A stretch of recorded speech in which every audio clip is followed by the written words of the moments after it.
and direct irrigation.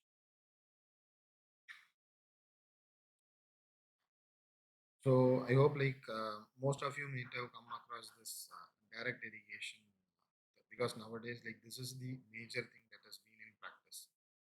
So in most of our location, we used to actually have this canals and different structures that are being constructed. Not only a dam or something, even a small structure that has been constructed to block the water and used to actually divert it to our particular requirement, to our particular field based on requirements. So in this particular because the way how we are actually directing the water into our fields in this particular stuff will have more than enough water, more than enough volume of water for our irrigation, and the wastage of water will also be high. So basically, there are these the construction of these irrigation structures will help us save water when there is not enough amount of water available. We can actually use the water that is stored in these structures for our irrigation purposes. It will be diverted through these canals. But the thing is still, since more amount of water is provided, where if a crop requires some, let us assume if it requires some 100 liters of water, and if there is more than enough, if we supply 500 liters of water, it will be more than enough for the crop to grow. So that is what which happens. So basically, a low diversion weir or a barrage will be considered, and or even a check dam is also constructed along the river. So this actually helps in raising the water level, because when the river is actually going there, we are actually constructing a dam, and the water is getting stored over there. And once the water is actually getting crossed the level of that particular barrier which is present, only then the water will flow. So whatever the water that is stored, it will be sent diverted through the channels to the fields. So this is only followed when there is enough amount of water in the river. And the other thing is only when more amount of water is required for our irrigation, only then this particular method will be followed. Because for rice we need more than enough volume of water, and in those cases like these we actually follow paddy.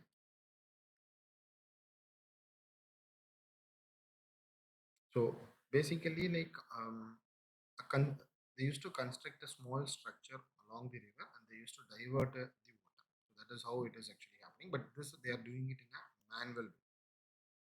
Whatever the check dams or whatever the barriers that are being constructed, that comes into picture. And when it is in a storage, so what happens is basically um, we construct dam in the location where we get more than enough volume of water. And the main reason for constructing these dams is because when the location when I for example Tamil Nadu is a location which doesn't follow a regular pattern of rainfall.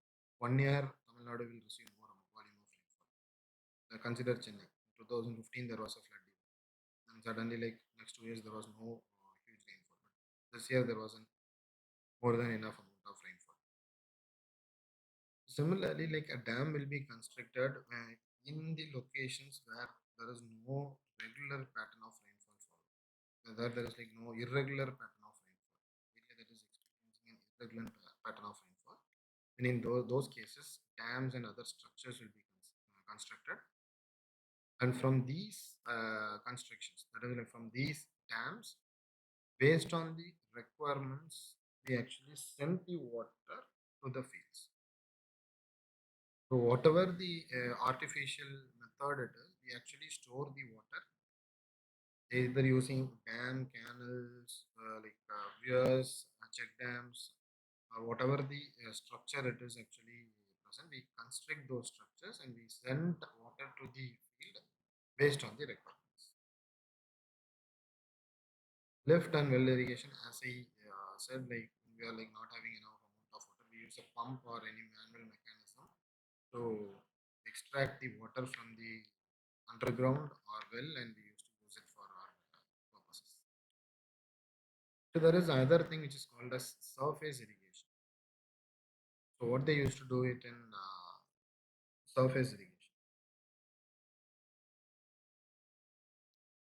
So surface irrigation is like transferring water based on our gravity. We just collect the water, whatever the volume of water that is actually present collected, and based on the availability of water, we supply it to the fields to maintain the soil moisture. This particular surface irrigation happens based on gravity. So this is the best example for our surface irrigation. So like whatever the irrigation that is actually happening in our in the surface. So the first thing is the flood irrigation. So in this particular picture, you can see an example. The water is actually stored on the surface, not only in flood, in basin also and in follow also. So flood irrigation will be mostly followed when you are actually sowing this paddy crop and other stuffs. Basin. And this is a example for this basin irrigation. What happens is like they used to create these sort of basins. So whatever the water that is actually coming inside this particular basin, go to this particular into this particular storage location, and this particular water will be used by this particular plant or a tree. So mostly this is actually used when you are growing these trees. This is like for paddy and follow irrigation. When few crops are grown, they used to actually create these sort of follow lands, and they used to actually like divert water into it. So whatever the water that are present in these locations, this will be used by the plants in the nearby stuffs, and they can actually provide enough amount of water. The loss of water will be high when you're growing this particular surface irrigation. Loss of water is also high, and at the same time, like the plant will get more than sufficient amount of water. Subsurface irrigation. This is the best example. So what happens is like in this method, we actually send the water into the roots directly. So basically, like we don't you have or like we don't divert the water to the plants in these patterns, either in a basin way or a flow or a flood way. In these patterns, we have waters that are diverted into the fields. But in here, we don't actually divert the water. We use different artificial methods, and we actually like supply the water. Enough amount of water will be supplied to the plant roots directly, like into the roots. They will actually supply the water, and the roots will actually benefit through it, and it will provide maximum amount of water. So this is actually preferred. The reason is because the loss of water is very less. Only the moisture will be maintained, and whatever the water requirements based on that, they will actually supply the enough volume of water, and the water will be actually stored, saved, because we don't have evaporation issues and other whatever the losses which is present, it won't actually happen because volume of water is provided at regular intervals to the roots. And sprinkler irrigation. So I hope like most of you might have seen this in your colleges and different locations. If we see this, this is the way how water is actually being supplied in a uniform pattern to all the crops that is present. So what they used to do is like they used to introduce such a structure, and they used to like this used to keep on rotate. This will keep on rotating, and the water will be